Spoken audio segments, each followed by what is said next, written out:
It was a call for mobilization to create the heavy industries the Soviet Union needed to defend itself in a hostile world.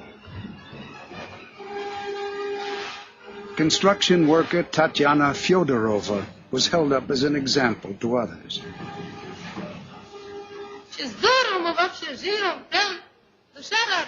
We live so well. Our hearts are so joyful. In no other country are there such happy young people as us. We're the happiest young people.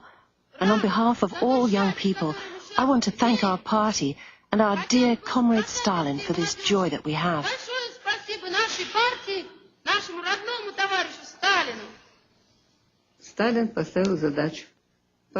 Stalin set a task. Build this or build that.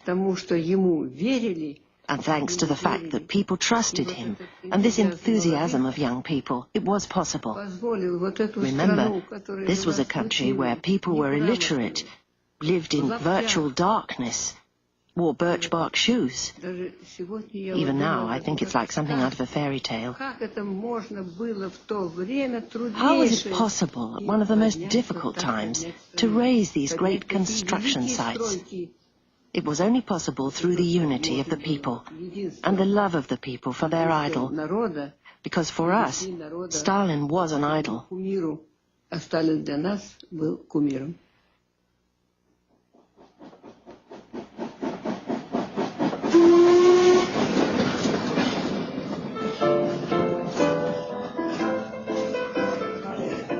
With so much to build so quickly, workers were sent all over the country. Tens of thousands went beyond the Ural Mountains deep into Asia to start construction of a giant new steelworks. They saw themselves as pioneers.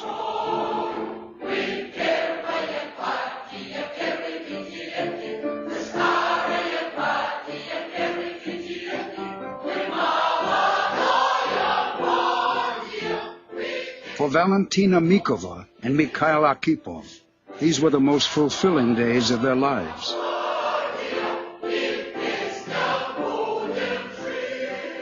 На строительстве домен был один экскаватор. И то плохой. There was one excavator at the blast furnace building site, and it wasn't always reliable.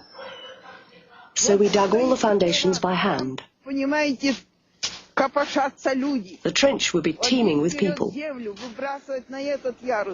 One takes the earth, throws it to the level above. The second person throws it to the third to the fourth, up to 5 or 6 levels.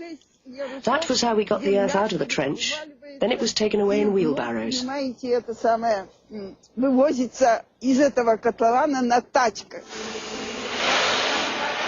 Magnitogorsk was modeled on a plant in Gary, Indiana. Among the workers were thousands of forced laborers, and all lived in terrible conditions.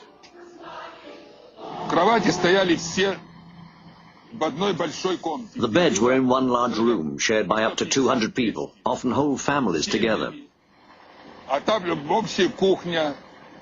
There were wooden lavatories outside and a communal kitchen. Water was rationed, and we had to get that outside as well.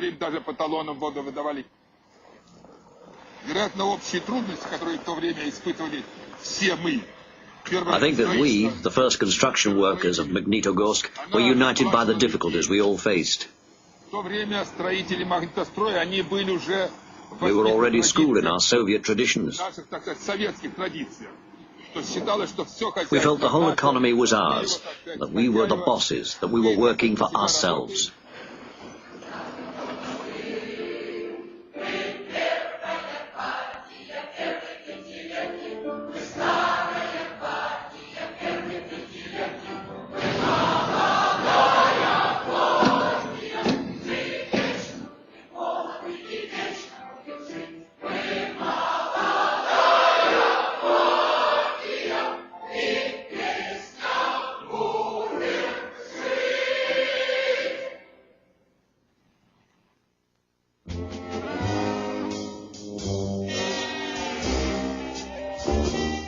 The burst of construction and spending in the Soviet Union came during the Great Depression in the West.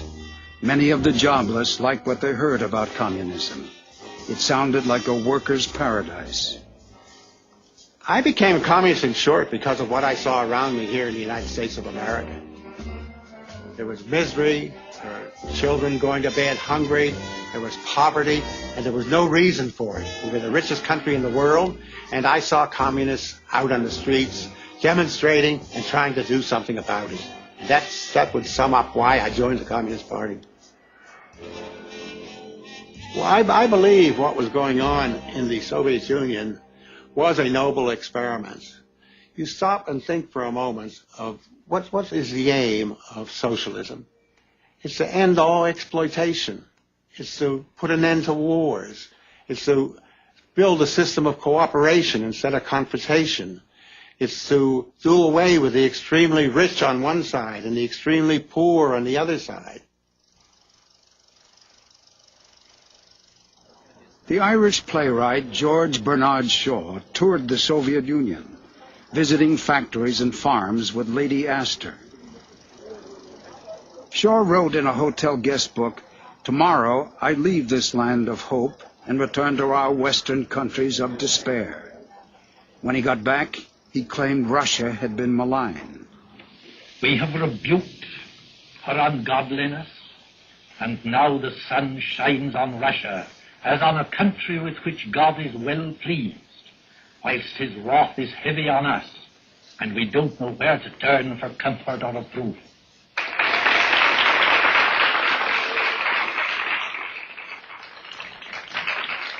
Soviet newsreels showed Stalin as a genial figure, head of the family of nationalities that made up the new worker state.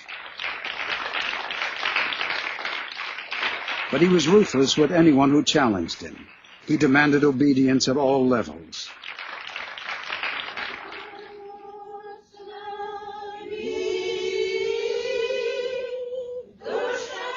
The church was a challenge to the communists.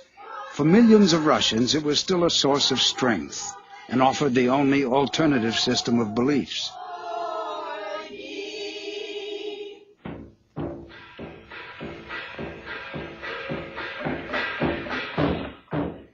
But the communists were atheists and sought to remove the challenge by abolishing the church.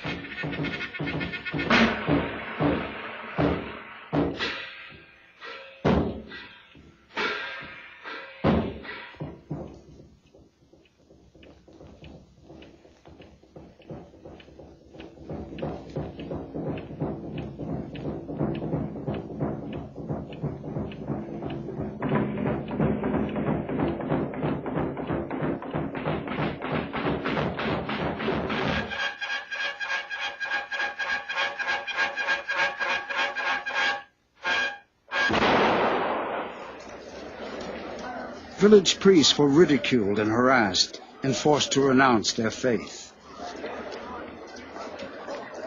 Israel Chernitsky was a communist activist in his village in the Ukraine.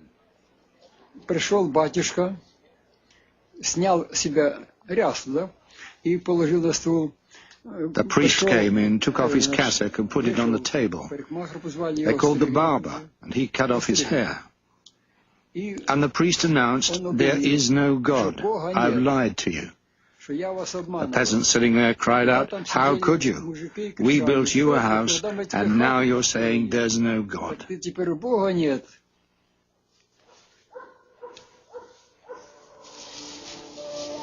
The greatest threat to the life of the peasants came when Stalin decided to end private farming. He thought their methods were too inefficient to raise the food the country needed. A campaign was organized against the richer peasants, the so-called kulaks, who were said to be opposing Stalin's plans. Kulak farmers were rounded up. Зашли мы в дом, комиссия, человек 5-6, я уже не помню. И секретарь партизации уже... We went into the house, the commission of 5 or 6 people, and the secretary of the party organization announced, "According to the decision of our meeting, your family is de-kulakized. Put all your valuables on the table.